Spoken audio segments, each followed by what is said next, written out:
The show starts off with a young boy bleeding as he lies down on the ground on a snowy winter night. Before he succumbs to unconsciousness, he sees a pretty girl approaching him who assures him that he is going to be alright and that this isn't enough to kill him. Her words feel soothing to him and she heads off. Yuzaki Nasa is a talented kid who is famous for being cheerful. However, people also make fun of him for his name and ask various stuff about the actual Nasa. He initially didn't know about the origin of his name, but after knowing the reference, he started to feel ashamed of it. Though he soon recovered from the embarrassment and decided to do something so impressive that people would respect his name more than NASA. He starts working hard, eventually placing himself as the top student in his class. When his teacher asks about his future goal, she is shocked that he is aiming for a university that is limited to specific talents. She encourages him to apply there, but also instructs him to choose an off option in case he isn't admitted there. However, NASA is too prideful of himself and believes that he will get it. He doesn't want a second option as it will tone him down, and he might get lazy in his pursuit. After he leaves the school, it is late at night, and he is monologuing how he isn't going to get dissuaded by anything that could hold him back from pursuing his path. Suddenly, his eyes meet a pretty girl, and he takes his chance to approach her. However, before he can reach her, a truck crashes into him and he is left bleeding. As the girl checks up on him, NASA realizes that she is bleeding too and asks about her well-being. The other instructs him to keep silent as he is gravely injured and tells the driver to take him to a hospital. The driver insists that she visit too since she took a hit while saving him, but the girl goes off. NASA is amazed at how pretty she is as she walks away from him, embracing the moon. The moonlight and her presence are enough to heal him, and after a valiant effort, he gets up to inform the driver that he is alright and that he can visit the hospital by himself. Though he soon reveals his intentions of meeting her again, and the other is impressed that he has this much energy still left. He tries to stop NASA, but he is too blinded by the love and runs off. He manages to find her soon, and after confronting her, he thanks her for saving him. The other instructs him to sit beside her and cleans the blood off his face. She then takes off her coat and puts it on him to keep him warm. This act further makes NASA fall for her, and the other decides to leave since it is cold and she needs to get home. NASA tries to stop her, and as he is about to get up, he falls down on the floor. The other informs him that both his legs are broken and only the adrenaline rush was keeping him going. Soon he will fall unconscious. After she leaves, NASA is reminded of the Princess Kaguya tale and decides never to give up on her. He manages to run after her, and she is astonished at this. NASA reveals that he has fallen for her and believes that if he gives up on her now, he will never attain true love. The other is stunned by his spirit and reveals that she will be happy with him as long as he is okay with being her husband. This was once in a lifetime opportunity for NASA, and he immediately agreed to it. After he passes out, he is taken to a hospital where he is informed that he is only alive due to the girl's help. Since he is injured, he couldn't attend school and had to repeat the year. He managed to find a job in hopes of meeting the girl someday, but even after earning a sum of money, he feels lonely. After he turns 18, someone knocks on his door, and as he opens the door, he is shocked to find the same girl he had fallen for. He tells her to come in, and the girl, Tsukasa, reveals that she is here for their marriage registration. As she takes out the file, NASA is stunned that she came in prepared, and since this is a once-in-a-lifetime opportunity, he decides to sign it. The two then head to the marriage registration office, and on their way, she already likes her new name. NASA realizes that she is the only one who hadn't made fun of his name, and the other explains the whole history of NASA. After they reach the destination, the consultant signs their documents, and Tsukasa hands him the Guardian's agreement paper. The two receive a gift from him, and NASA is excited about his life ahead. On their way back, Tsukasa asks about the number of futons in his room, and after knowing that there is just one, she tells him that they will do something about it. NASA is exhilarated that the two will sleep together and head back. After a little rest, NASA gets up and realizes that he is married now. His excitement knows no bounds, and he is thrilled that his wife will start living with him from now on. Since he only has a single bed in his apartment, he tries calculating all the proportions of it and feels that it will be enough for the two of them. However, he forgot to ask Tsukasa whether she would be comfortable with it. As he is trying various positions in his bed to know how the two of them would fit, Tsukasa arrives, and he is embarrassed that she saw him like that.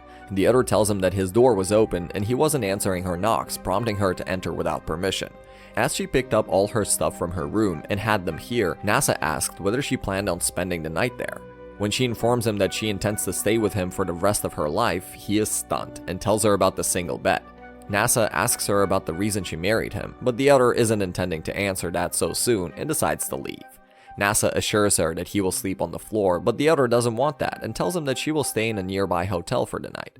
Though, upon seeing the worry on his face, she reassures him that she will come back in the morning. As she is about to leave, Nasa stops her and tells her that they will buy a futon. Since this is the first present from her husband, Tsukasa takes the opportunity to buy a comfortable futon that is to her liking. At the shop, Nasa explains to her about various types of foams and whether she would be comfortable with them. Tsukasa is amazed at his research and comments on how studious he is.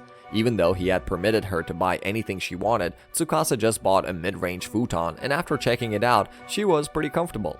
She notices that they don't have many items, and the two plan on going to the convenience store tomorrow. As they prepare to sleep, Tsukasa wears her sleeping clothes in the other room, and Nasa still cannot believe that they are married. So much for his excitement. As the two sleep, she wakes up in the middle of the night, and after drinking water, she unintentionally grabs his comforter off Nasa, leaving him chilly for the rest of the night. And Tsukasa is surprised that she has two comforters with her. She immediately starts changing her clothes, and Nasa stops her. She realizes her mistake and comments that it would have been okay if there wasn't much light.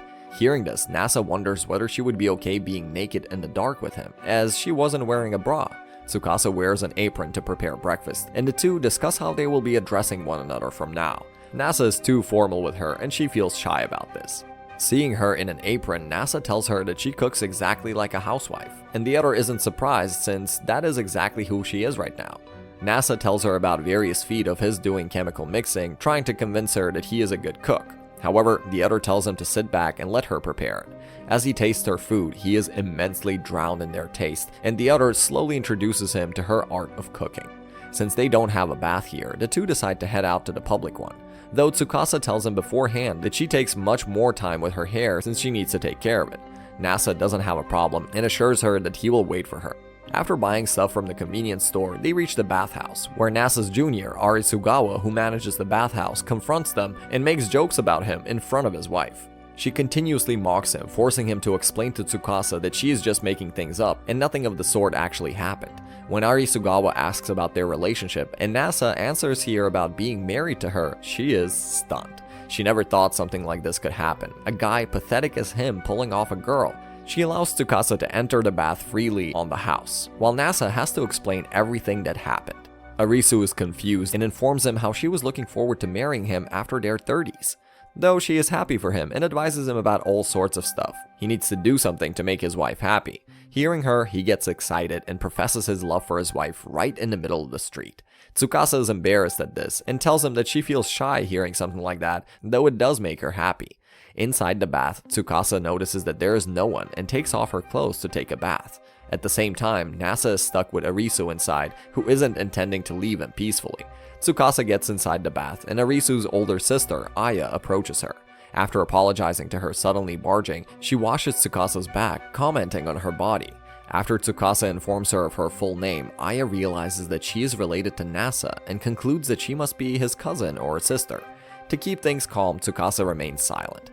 After the bath, Aya meets the two of them, and Nasa informs his wife about their friendship. Aya feels incredibly grateful to Nasa for helping her family out when they needed to run their business and assures him that she will be of his help whenever he asks. On the way back, Tsukasa feels jealous that Nasa is so close to the others, and the other mistakes her jealousy and concludes that she wants a wedding dress. Tsukasa wants to hear that she is pretty from his mouth while the others head off to buy her a present. Meanwhile, a young girl watches Tsukasa head to her apartment whilst revealing that she is her sister. Tsukasa arrives at the apartment before Nasa and awaits his return. While waiting, she decides to clean up the entire apartment to surprise him. After she was done cleaning and he still hadn't returned, she decided to cook something for him since he would most probably be hungry. As she is about to start cooking, she hears someone knocking on the door and is excited that her husband is here. However, when she opens the door, she finds her foster sister, Chitose, who demands that she gets back to live with them. However, the other has already married and instructs her to go back home. When Chitose finds out that she is married, her shock knows no bounds and she feels melancholic. As she is sitting on the stairway, Nasa arrives and asks about the reason she looks worried. She informs him how she cares about someone and now they won't be together. Tsukasa hears them and immediately heads out to welcome her husband back. As the other one finds out that he is her husband, she is enraged that he stole her sister. Nasa tries to convince her about their marriage and Tsukasa is impressed by his abilities. Chitose is persistent and takes him away in her car. As they arrive at her mansion, Chitose instructs her maids to make tabloid pictures of him with them so that Tsukasa loses her interest in him and divorces him. While they're arguing, Nasa sneaks away and enters Tsukasa's room, where he finds a moon rock. As he is analyzing it, the others find him and are successful in editing the photos. Tsukasa arrives, and after seeing the photos, she takes him somewhere else, while the others think that she is enraged and about to get separated from him. Tsukasa assures Nasa that he shouldn't get worried over this and takes him out of the mansion through a secret passage that the others don't know anything about. As they reach a nearby church through the passageway, she informs him that this place is dear to her and wants the two of them to visit it. Nasa is beyond happy that he can hold her hand like this and reaches for a kiss. Tsukasa reveals her interest in the movies and explains different franchises to him. Since they don't have a TV in their apartment, the two drop by a store to buy one. Chitose instructs her maid to keep an eye on them while Nasa heads to the bathhouse. He informs Arisu about how much he is committed to his wife, and she explains to him what girls really take interest in. Afterward, the two head to a park to have some fresh air. Seeing as she is lonely, Nasa kisses her once again while the maids watch this. Tsukasa gets embarrassed at this and tells him not to do so in public again. Later, he goes to the office for work and decides to buy his wife a ring. As he returns, he explains to her about the ring and asks her preference. She doesn't want the ring as they are already married, and since the other is too persistent, she intentionally takes him to an expensive store. After seeing the prices, Nasa is shocked, but somehow he convinces himself to buy one for his wife. Seeing his commitment, Tsukasa takes him to a cheap shop where the prices aren't that costly, though they are still expensive since it's a diamond ring we're talking about here. As she doesn't want him to spend his savings on a ring, the two eventually stop by an even cheaper shop where they manage to buy a pair of matching diamond rings. As the two return, Tsukasa is grateful that she married him, and the two head to their apartment. Tsukasa is as restless in her sleep as ever, and she eventually ends up on his bed. As the two sleep together, Nasa decides to cuddle and realizes how nice she smells. She wakes up in the middle of the night and kisses him before going to her futon. In the morning, Nasa realizes that the space is too little for them and is conflicted about whether they should move somewhere else. He heads to the bathhouse to get Arisu's advice, and she agrees that they should head out somewhere big. After he returns home and informs Tsukasa about this, she doesn't mind being in a smaller apartment with him as it makes them feel more together and connected.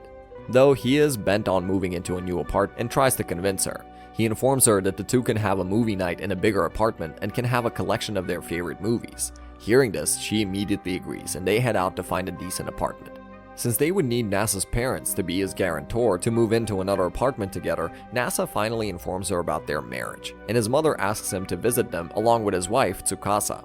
Tsukasa is excited about meeting them, and they decide to head off right away. The two buy a camera and take a picture of each other before arriving at the station. Meanwhile, Chitose still hasn't approved of their marriage and is bent on annoying the two. Along with her maids, she is keeping an eye on the two. Quite an unusual love story, but I love it. Will Nasa's family be angry at him for marrying without informing them? What do you guys think? Let us know in the comments, and for now, drop us a like and subscribe to Any Recap to find more awesome animes to watch on your feed. With that said, we'll see you in the next one. Peace!